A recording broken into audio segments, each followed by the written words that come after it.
Alright, welcome back to Nick Lenz's Comic Corner, Classic Lesson Non-Classics. This is episode number 32. 3274, Doubleshot 3168. Okay, so this one is discussing the second volume of TMNT Turtles Adventures because there's a mini-series that here's half show.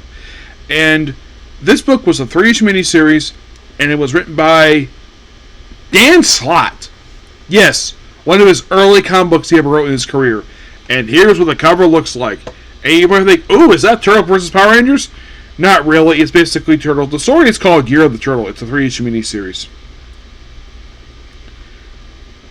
And chapter 1 is Go Go Mutant Turtles. Yep. It's like, and of course you have Shredder here, who looks nothing like we did in the show. But for some reason, Dan Slott told his artist, hey, can you have them look like the movie version, kind of, but look more beefier?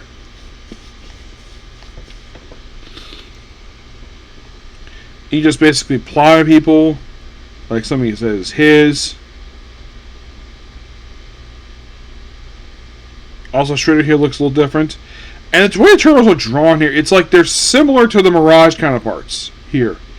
Yes. It's like it's like inspiration from the Mirage turtles with this, mixing in a little bit of the live action. Heck, even Shredder's helmet.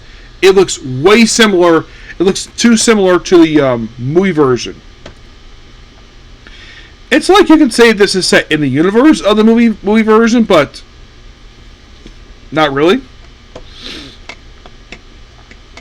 You have, of course, basically Shredder fighting Splinter again.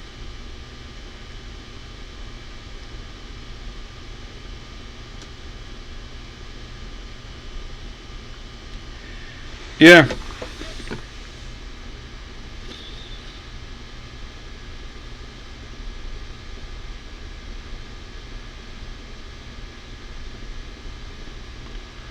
And pretty much basically we have a little entourage of like basically people who wrote this book.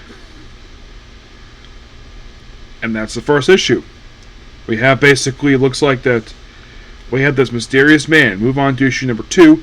This will be called Year of the Turtle. It's only 3-issue miniseries.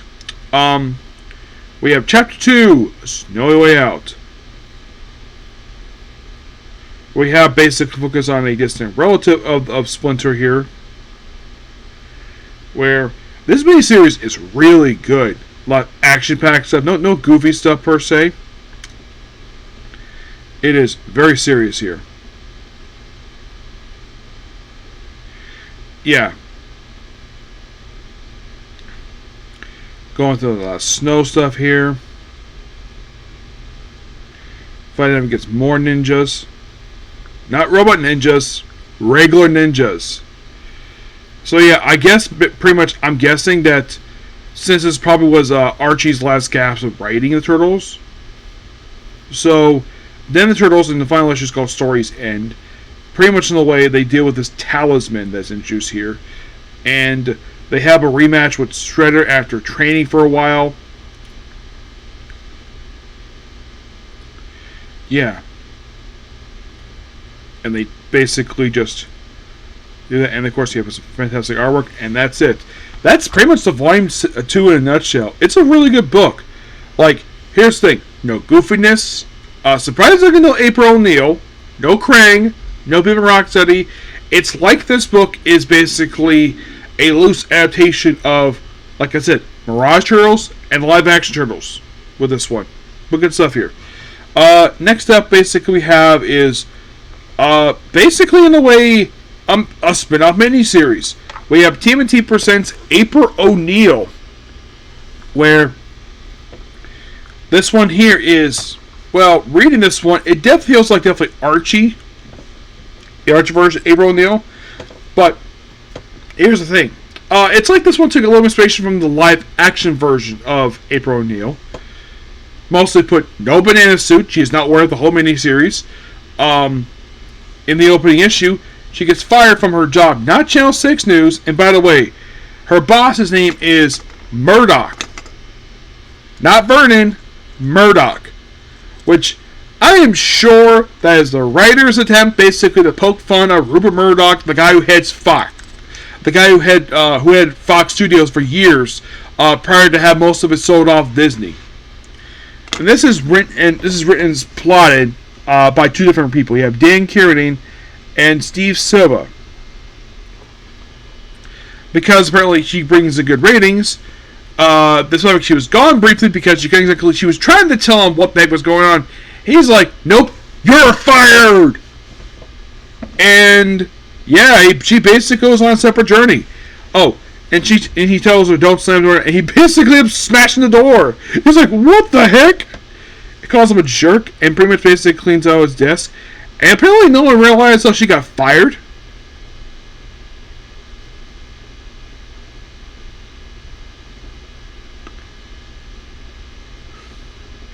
So basically, she just leaves, meets up with her boyfriend. Yeah, she got a boyfriend in the Adventures book. Not Casey Jones. Yeah, in the Adventures series, she got a boyfriend. Casey Jones never appeared in Adventures. Nope, never did. And I looked at the entire series. He never physically appeared in the whole series, which is really weird.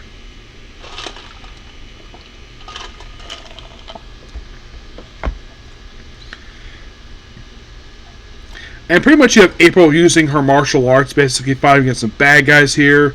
Get a good story. Eventually, by the end of the miniseries, she's basically offered her job back, but she declines to become freelance journalist. But unlike in the case here, both these miniseries are really, really good. It shows that there's a little bit goofiness in this miniseries, but not over the top like it is in the parent Avengers book. So I'm gonna give TMNT Presents April O'Neil a 9.5 out of 10. I thought the miniseries was really good. Yep, so you probably think, okay, so you covered Adventures Volume 1, Volume 2, Mighty Big Animals, now April O'Neil. You're like, anything else left to go for the Archie era for Turtles to cover? Yes, there is the Heroes and Half a miniseries. And there's like a one-shot, and that's it for this era. Yep, so yeah, that's pretty much it for the particular video. Please be sure to like, comment, subscribe, turn notifications. I'll see you all later for my Metal Heroes video, okay? Next video. Bye.